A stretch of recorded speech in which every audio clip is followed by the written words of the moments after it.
मेरे बच्चों, मैं साई हूं। समय के प्रवाह में सिर्फ मेरा शरीर तुम्हारे आंखों से परे हो गया है। मैं तब भी था जब तुम नहीं थे। मैं तुम्हारे साथ हूं और तब भी रहूंगा जब तुम नहीं रहोगे। मैं अनादि हूं, अनंत हूं। भगवत गीता मेरी है, कुरान मेरा है, ग्रंथ साहिबा मेरा है और बाइबल भी मेरा ही है। सारा संसार मेरा है। मैं उनका हूं जो मुझे प्रेम से याद करते हैं। आज मैं मात्र शिरडी में ही नहीं, मेरे अनगिनत भक्तों के हृदय में हूं। मेरे शरीर रूपी न होने पर चिंतित न होना। प्रेम और विश्वास से मुझे याद करो, तुम जान लोगे कि मैं तुम्हारे सामने हूं। अग्नि पूजक साई बाबा। हमेशा की तरह एक दिन बाबा धुने के पास बैठे थे। आसपास कुछ भक्तगण भी थे। कुछ समय बाद अचानक बाबा ने अपने दोनों हाथ धुनी में डाल दिए और कुछ ढूंढने, कुछ उठाने लगे। बाबा, ये क्या? आपके हाथ जल जाएंगे, पीछे हो जाइए। ठहरो बेटा, मुझे मेरा काम करने दो।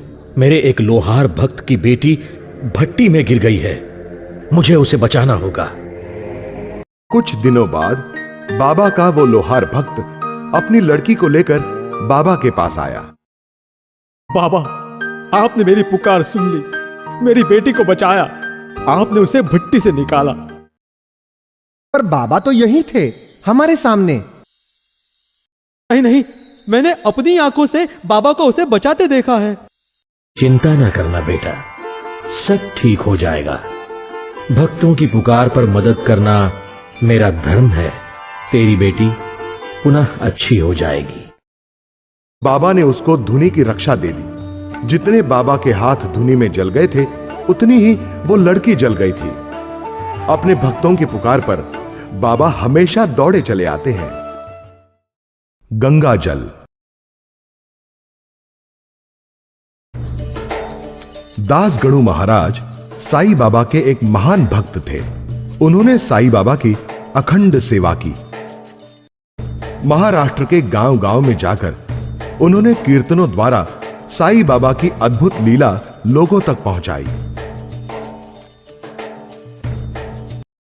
एक दिन दास गणु जी बाबा के पास आए। प्रणाम बाबा, कृपया मुझे प्रयाग जाने की अनुमति दीजिए। गंगा स्नान के लिए मन उतावला हो रहा है। अरे पगले, गंगा के दर्शन के लिए प्रयाग जाने की क्या जरूरत? जहां श्रद्धा वहां ईश्वर। तुम्हारा प्रयाग यही है। बस जरूरत है तो मन के दृढ़ विश्वास की।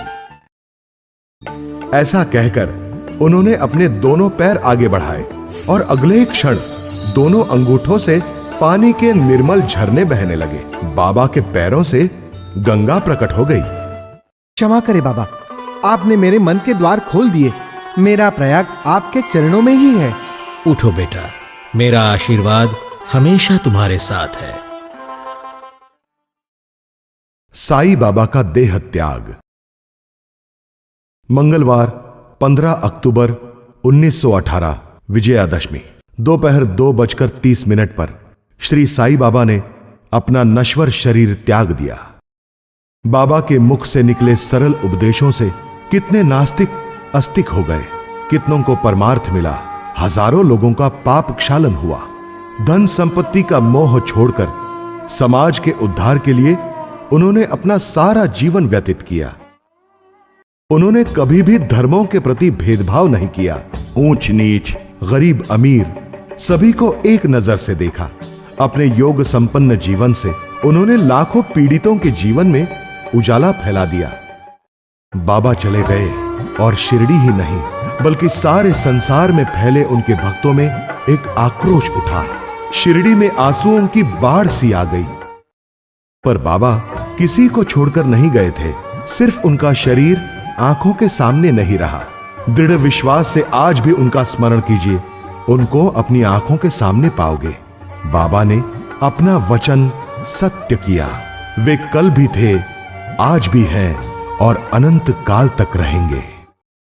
मैं कल भी था, आज भी हूं और अनंत काल तक रहूंगा। अनंत कोटि ब्रह्मांड नायक सद्गुरु श्री साईनाथ महाराज की जय। पानी के दीप।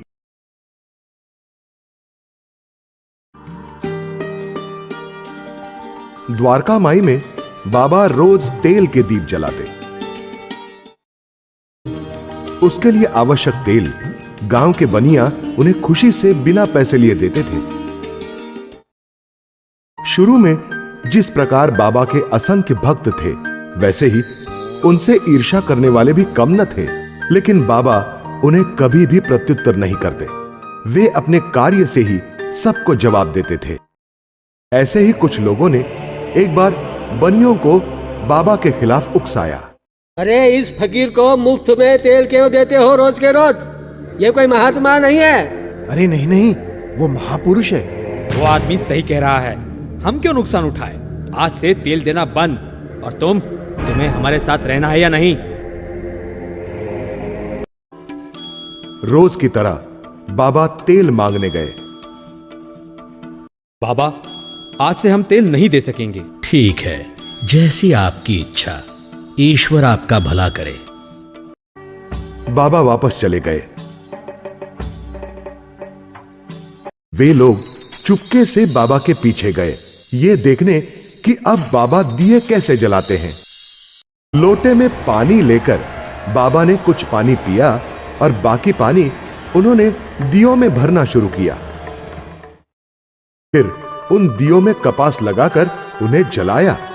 दिए तो ऐसे जलने लगे जैसे उनमें पानी नहीं, तेल हो। यह चमत्कार देखकर चुपके से देखने वाले लोग आगे बढ़े। बाबा हमसे बड़ी भूल हो गई, हमें क्षमा कीजिए। बाबा ने उन्हें दिलासा दिया, क्षमा कर दी। जाओ बेटा, इन दीपों से तुम्हारे मन का अंधकार दूर हो गया, इसी में मुझे खुशी है। शिरडी में आगमन। बचपन से बाबू शिव मंदिर में पूजा करता था और मस्जिद में जाकर कुरान का पठन भी करता था। लेकिन गांव वालों के अनुसार यह अधर्म था। वो अपनी मस्जिद में क्या कर रहा है? कल तो मैंने उसे शिव मंदिर में जाते हुए देखा था। अरे ये कौन से धर्म का है? मुझे तो ये लड़का पाखंडी लगता है। ये अधर्म हम नहीं चलने देंगे। इसे मंदिर या मस्जिद में प्रवेश मत दो। गांव के बाहर निकालो उसे। बाबू, कुछ अनहोनी घटने से पहले तुम्हें ये गांव छोड़ना होगा। गांव वाले काफी गुस्से में हैं। चलो हम स्वामी जी के आश्रम चलते हैं। जैसी तुम्हारी इच्छा माँ। जहाँ धर्म के नाम पर इतना दूजा भाव है, वहाँ मैं खुद नहीं रहना चाहता। चलो चले। गांव वालों का बढ़ता विरोध देखकर उसकी मां ने उसे वेंकुश स्वामी के आश्रम में अध्ययन के लिए रखने का निश्चय किया। स्वामी, मैं मेरे बेटे को अध्ययन के लिए आपके पास ले आई हूँ। आओ बेटा। माते, इसे अध्ययन की क्या जरूरत? ये तो सर्वज्ञानी है। आप चिंता ना करें, इसका जन्म ही लोगों के उद्धार के लिए हुआ है। इस आश्रम में बाबू ने सभी धर्मों का अध्ययन किया। स्वामी जी की मृत्यु के बाद आश्रम छोड़कर बाबू तीर्थ यात्रा पर निकल पड़ा। स्वामी, अब मेरी यात्रा शुरू हो गई। मेरा कर्म मुझे पुकार रहा है।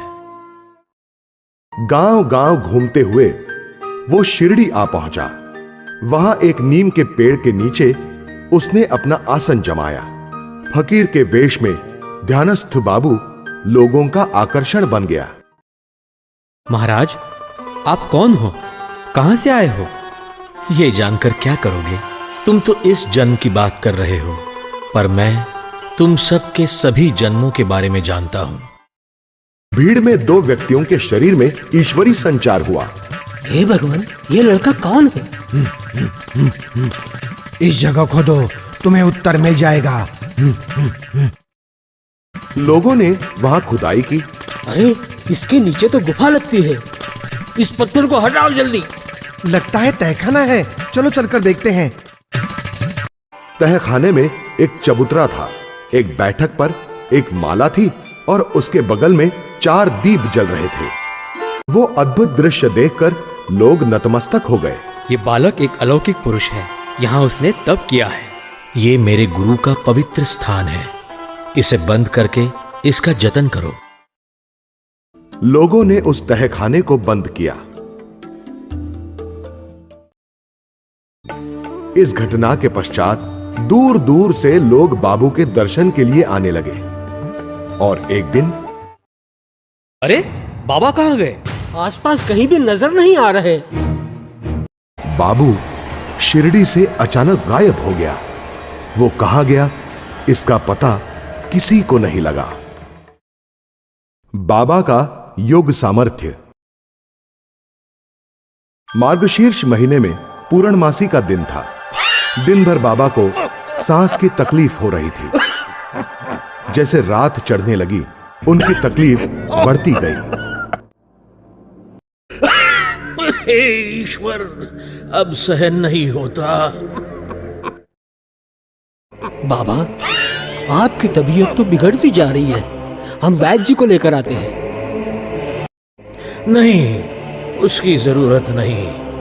इस नश्वर शरीर के भोग तो भुगतने ही पड़ेंगे।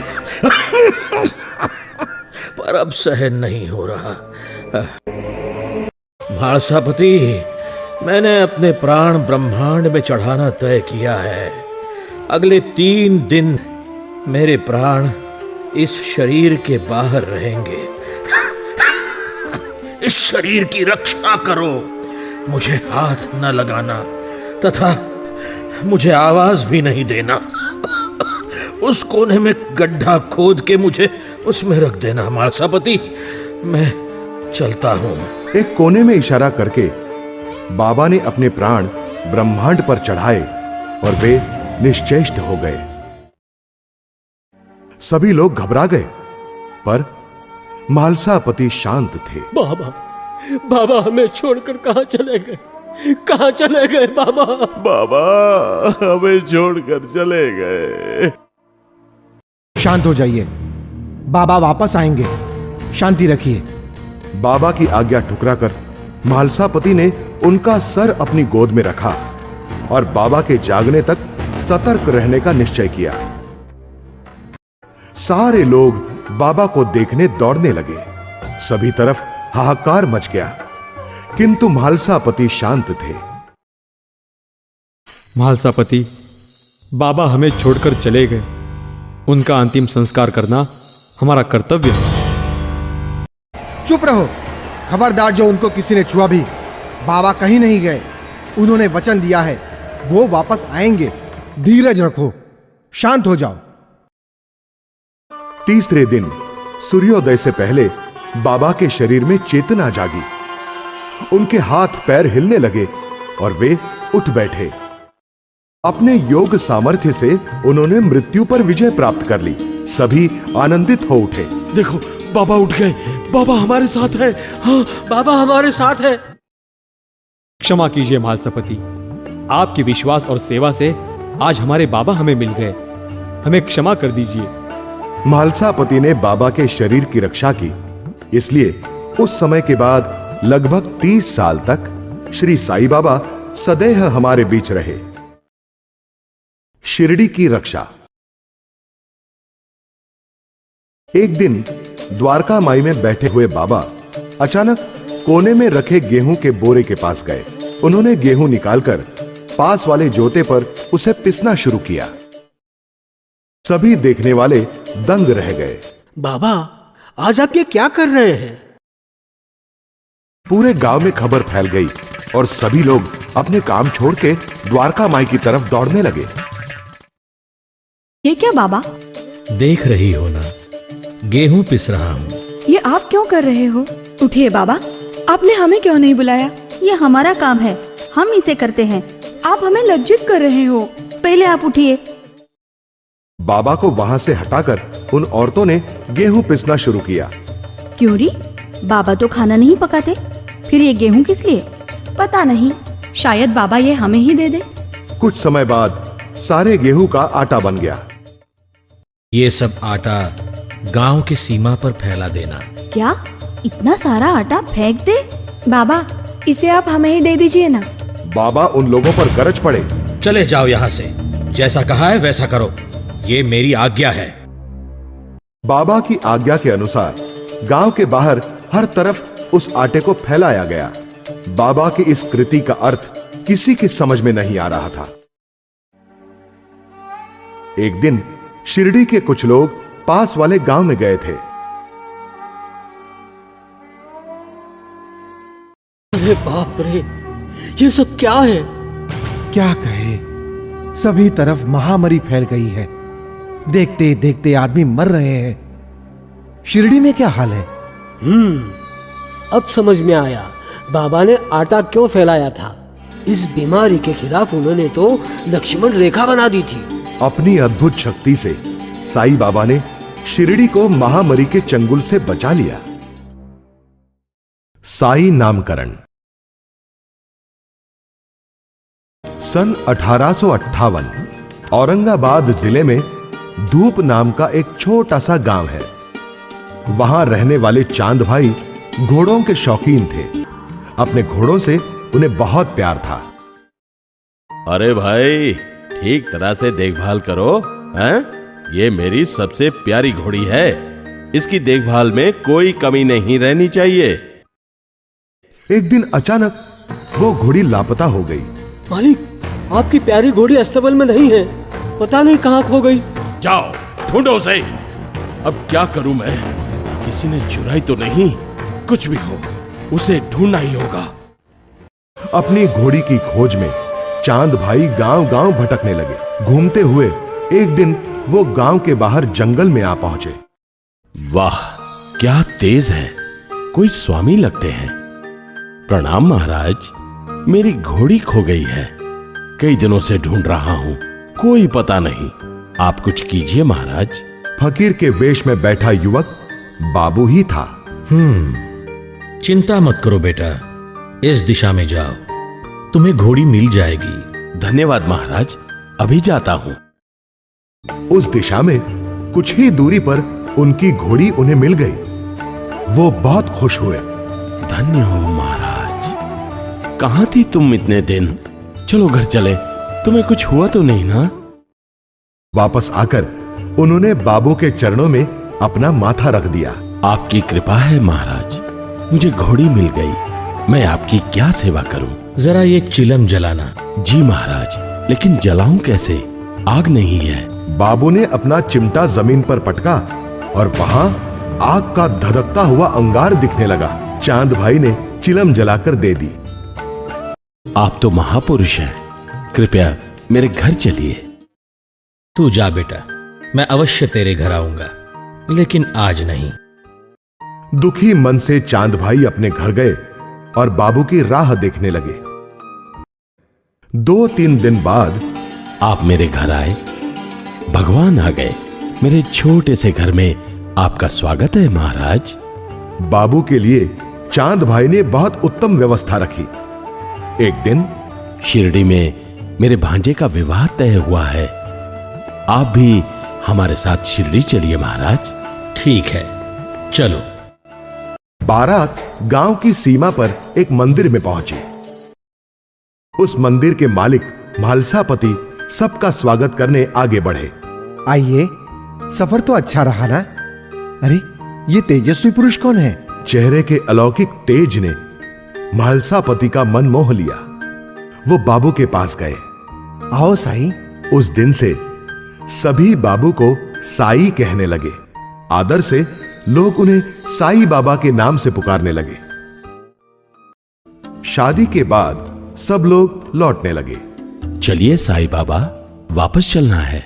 आप जाइए, अब से मैं शिरडी में ही रहूंगा। शिरडी और मेरा जन्म जन्मांतर का रिश्ता है। साई बाबा ने पूर्ण रूप से शिरडी में ही अपना वास्तव्य कायम किया। साई बाबा की दिनचर्या।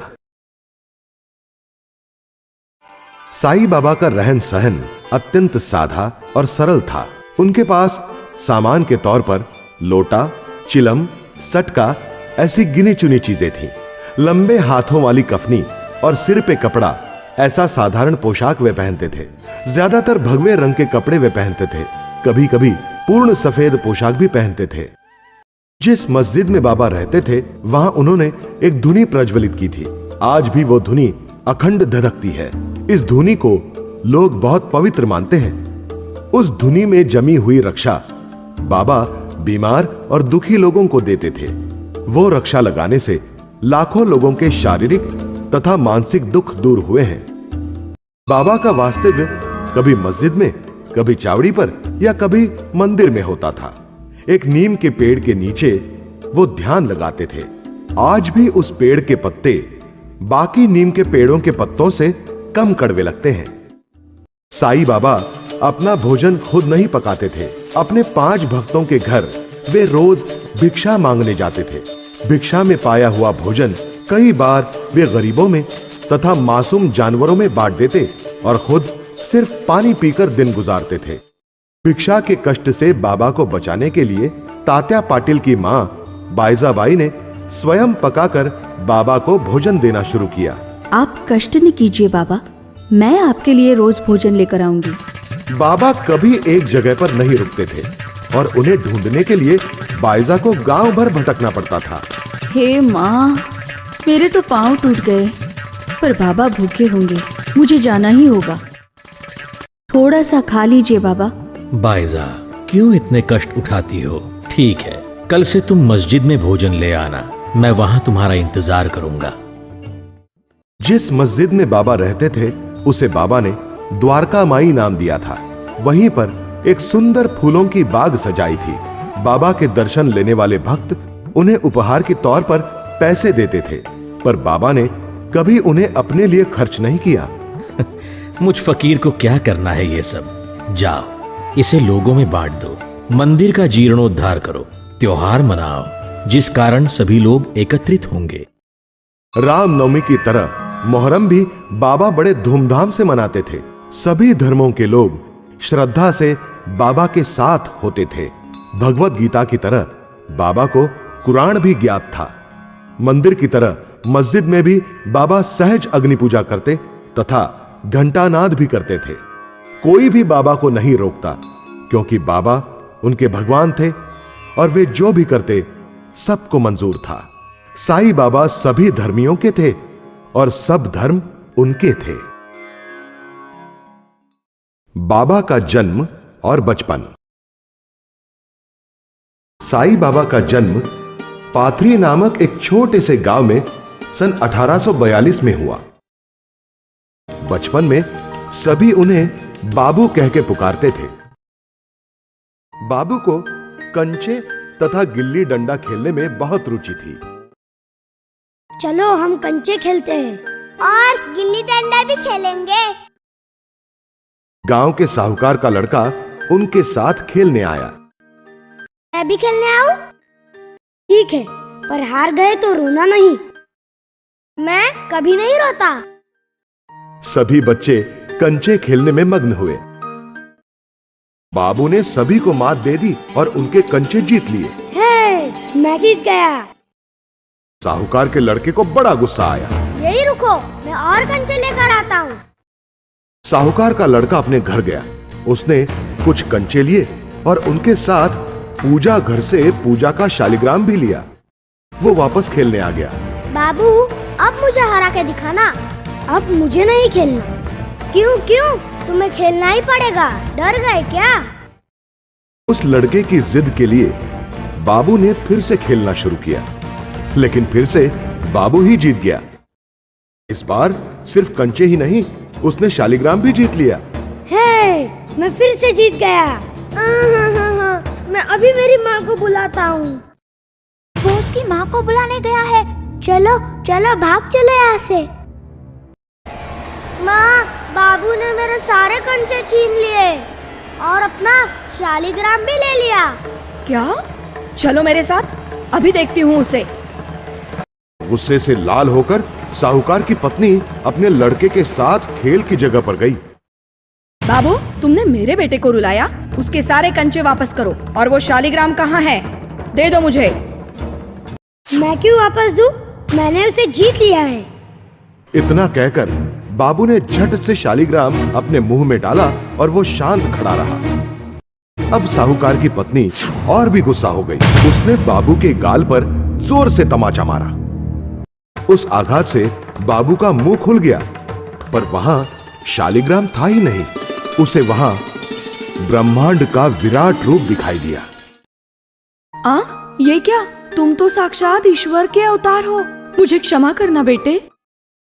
साहूकार की पत्नी का गुस्सा अब दूर भाग गया। अश्रु भरे नयनों से वो बाबू के चरणों पर गिर पड़ी।